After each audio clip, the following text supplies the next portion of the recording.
Welcome back to ICI taste buds. Secret ingredient is love.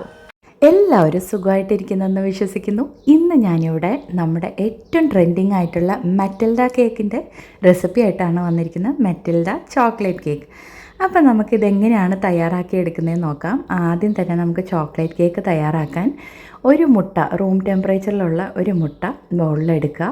പിന്നെ 3/4 cup പഞ്ചസാര, പിന്നെ 1/4 cup oil, cooking oil, പിന്നെ നമ്മളിതിലേക്ക് 1/2 കപ്പ് മോരൂടെ ചേർത്ത് കൊടുക്കണം. പിന്നെ 1 ടീസ്പൂൺ വാനില എസൻസ്. എന്നിട്ടിതൊന്ന് നന്നായി കമ്പൈൻ ചെയ്തെടുക്കുക. വിസ്കോ ഫോർക്കോ ഉപയോഗിച്ച് കമ്പൈൻ ചെയ്തെടുക്കുക. ഈ സമയം കൊണ്ട് ഓവൻ പ്രീഹീറ്റ് ചെയ്യാൻ വയ്ക്കുക 180°. പിന്നെ ഇതിലേക്ക് 1 കപ്പ് ഓൾ പർപ്പസ് ഫ്ലോർ ചേർക്കുക. പിന്നെ ഇതിലേക്ക് 1/4 കപ്പ് കൊക്കോ പൗഡർ, പിന്നെ baking powder 3/4 teaspoon, baking soda 1 നുള്ള്. ഇത്രയും ചേർത്ത് ഒന്ന് കമ്പൈൻ ചെയ്തെടുക്കുക. ഓവർ മിക്സ് ചെയ്യേണ്ട, ജസ്റ്റ് കമ്പൈൻ ചെയ്തെടുക്കുക.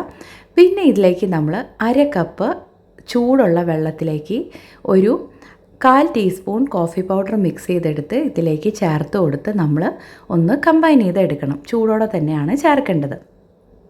ഇതാണ് ലാസ്റ്റ് സ്റ്റെപ്പ്. ഇനി ഇതൂടെ കമ്പൈൻ ചെയ്ത് കഴിഞ്ഞാൽ നമ്മുടെ ചോക്ലേറ്റ് കേക്കിൻ്റെ ബാറ്റർ ഇവിടെ റെഡിയായി കേട്ടോ. ഇപ്പോൾ നമ്മളൊരു 7 ഇഞ്ചിൻ്റെ പാനിൽ ബേക്കിംഗ് പേപ്പർ ഇട്ടിട്ട് അതിലേക്ക് ബാറ്റർ ട്രാൻസ്ഫർ ചെയ്യുക. എന്നിട്ട് മിഡിൽ റാക്കി വെച്ച് 180°യിൽ ഒരു 40 to 45 മിനിറ്റ്സ് ബേക്ക് ചെയ്തെടുക്കുക. നടുക്ക് കുത്തി നോക്കുക. ഒരു കേക്ക് ടെസ്റ്റർ വെച്ച് റെഡിയാണ്. അപ്പോൾ അത് കൂളാവട്ടെ. ഈ സമയം കൊണ്ട് നമുക്കിതിൻ്റെ ഗനാഷ് പ്രിപ്പയർ ചെയ്യണം.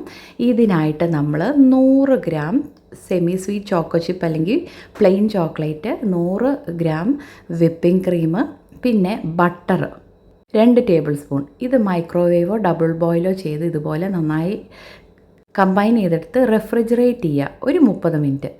ഇപ്പോൾ റെഫ്രിജറേറ്റ് ചെയ്ത ശേഷം ഇതൊന്ന് ബീറ്റ് ചെയ്തെടുക്കുക. ഇത് കുറച്ച് കട്ടിയായിട്ടുണ്ടാവും. ഇതിലേക്ക് ഒരു 2 ടേബിൾ സ്പൂൺ ഐസിങ് ഷുഗറോ പൗഡേർഡ് ഷുഗറോ ചേർത്ത് കൂടെ ഒന്ന് ബീറ്റ് ചെയ്യുക.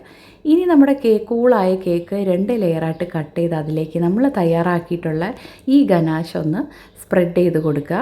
അപ്പം ഇത് കുറച്ച് ഗൂയി ആയിരിക്കും, അതായത് നല്ല തിക്കൊന്നും ആയിരിക്കത്തില്ല. അങ്ങനെ തന്നെയാണ് നമുക്ക് മെറ്റിൽഡ ചോക്ലേറ്റ് കേക്ക് വേണ്ടത്.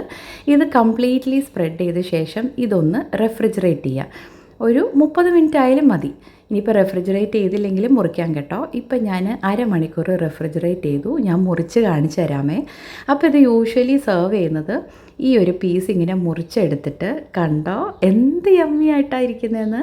ഇതൊരു പ്ലേറ്റിൽ സെർവ് ചെയ്യുമ്പം ശരിക്കും ഇതിൻ്റെ ചുറ്റിലൊരു ട്രയാങ്കിൾ ഷേപ്പിൽ ഒരു കവറിങ് വെച്ചിട്ട് അതിലേക്ക് നോർമൽ ചോക്ലേറ്റ് ഗനാഷ്, അതായത് വെറും വിപ്പിംഗ് ക്രീമും ചോക്ലേറ്റ് മെൽറ്റ് ചെയ്തത് ഒഴിച്ചു കൊടുത്തിട്ടാണ് ഇത് കഴിക്കുന്നത്. ശരിക്കും മെറ്റിൽഡ ചോക്ലേറ്റ് കേക്ക്. അതല്ലാതെയും കഴിക്കാൻ കേട്ടോ. അപ്പോൾ ട്രൈ ചെയ്ത് നോക്കുക, ഫീഡ്ബാക്ക് അറിയിക്കുക. ബൈ.